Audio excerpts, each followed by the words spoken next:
Don't sleep, Skins. Don't sleep. Welcome back to Street Scores. It's your boy Rico giving y'all that 2017 Week 5 preview edition of Redskins Report.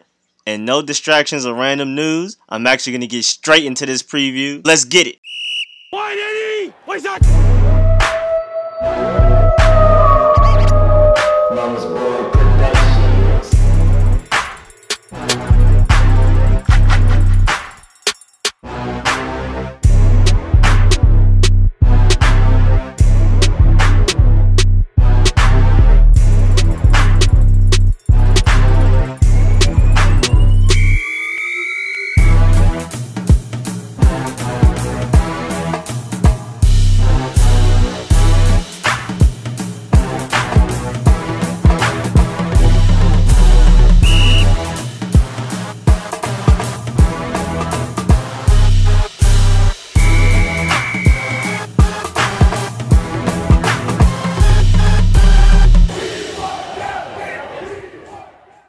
This week, we are matched up against the winless San Francisco 49ers this coming Sunday, 1 p.m. at FedEx Field, home turf for us. I want y'all to show up and show out, fans. I wish I could be there to tailgate and everything, but honestly, I'd be the type to tailgate and then go home to watch the game because I like having multiple angles so I can watch the games like they're filmed. I miss my Sunday ticket package with all the angles and the different cameras, but NFL not getting any of my money until Colin gets some of theirs, so moving on. My overall message and the thing I want to get through the Redskins organization head the most through this preview is for us not to underestimate the 49ers and walk into that game like we already have it won. I know for the fans, a lot of y'all can't wait to get some revenge on the Eagles next weekend, but we, the players especially, need to treat this game against the 49ers like it's the Super Bowl. We have shown potential, but we actually haven't proven much yet, and every win counts, whether we win by 30 or by 1.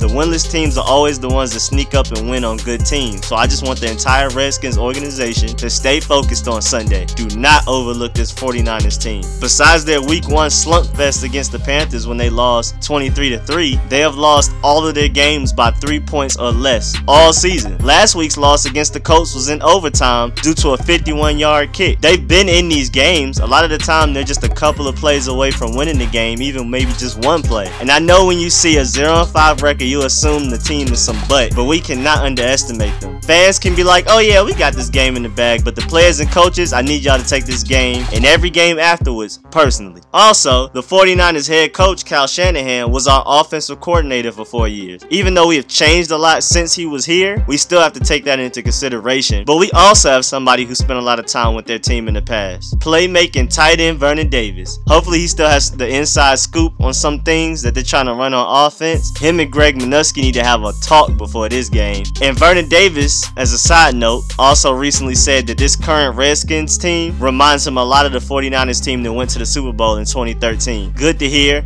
but we got to get out there and prove it. Now let me compare some stats for y'all. Y'all know I always got to bring some numbers into it. Offensively, the 49ers are 25th in the league in points scored per game with 17.8. We are 13th in the league with 22.8, which is crazy because our offense is not even as high powered as it's going to be. There's a lot of potential and room to grow for our offense, especially amongst these wide receivers. The 49ers are 22nd in total offensive yards per game, 318.6. We are 8th with 363 yards per game. Their biggest weakness is their time of possession average. They are 31st in the league with 27 minutes and 3 seconds. And even after we got outsnapped by the Kansas City Chiefs by 22 snaps in week 4, we are tied 8th in the league with 30 minutes and 45 seconds per game of time of possession. Defensively, the 49ers are 22nd in the league for points allowed per game with 24. The Redskins are tied 18th in the league, allowing 22.3 points per game. The 49ers defense is 19th in rushing yards allowed per game with 116.6. We are 10th, allowing 88.8 rushing yards per game. The 49ers defense is 26th in passing yards allowed with 249.8 allowed per game, while the Redskins defense is 15th in the league with 225.5 passing yards allowed per game. We have some clear advantages over the 49ers, but like I keep reiterating, we cannot take this game lightly and lose focus. We are double-digit favorites, but these are the games that sneak up on you, especially with the injuries we have. Trent Williams' knee injury has him missing practices this week, but he is expected to play. Rob Kelly with an ankle injury did not practice today, as in Wednesday, and is highly unlikely to play this coming Sunday. So Samaje, you're up.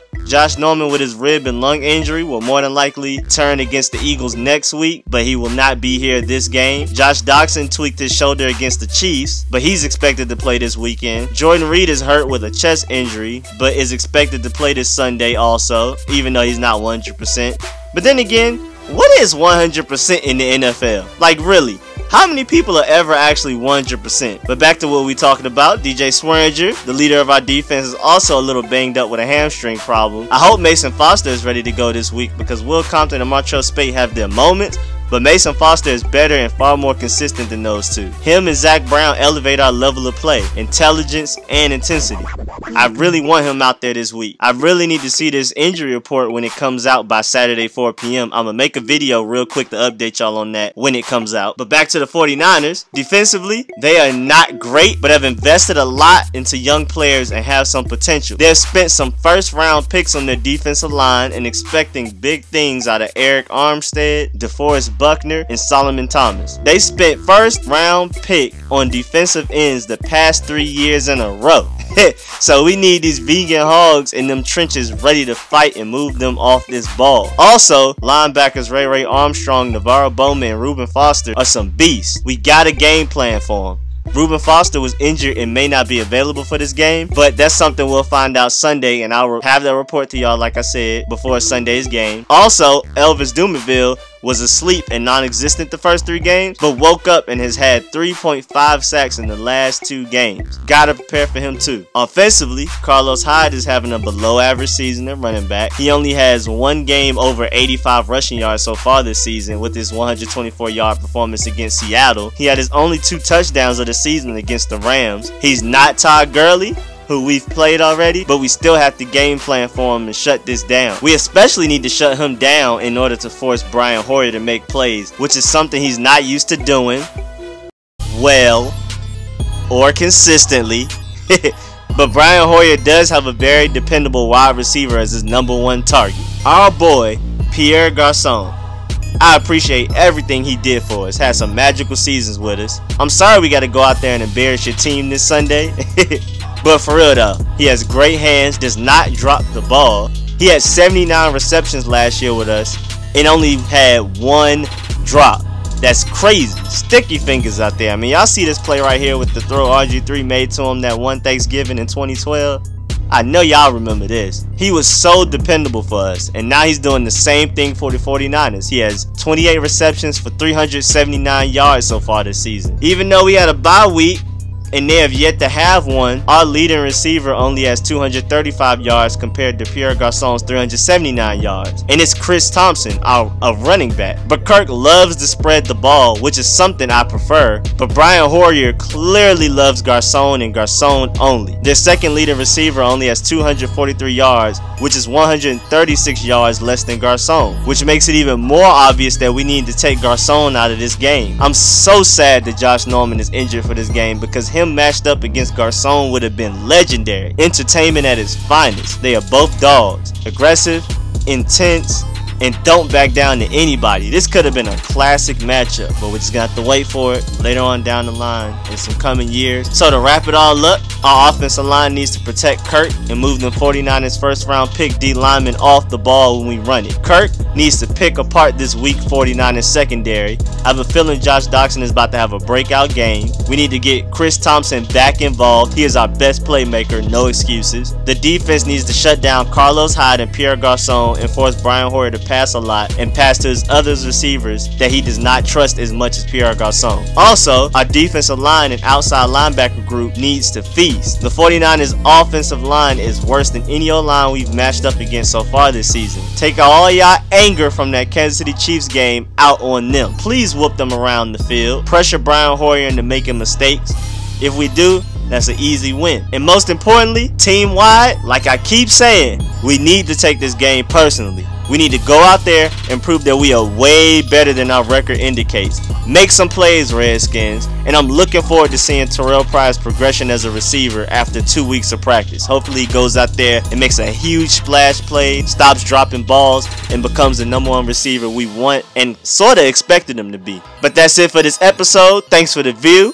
That's my preview of the Redskins 49ers game coming this Sunday at 1 p.m. Eastern Time in FedEx Field. We about to go out there and make some noise, get this dub on our home turf. And like I said, I promise y'all I will get an injury report video out there before Sunday's game. Make sure y'all Dolemite fake punch that like button, favorite, subscribe. I'll subscribe back, and most importantly, comment and share. And again, thanks for y'all support. I'll catch y'all later. I'm out.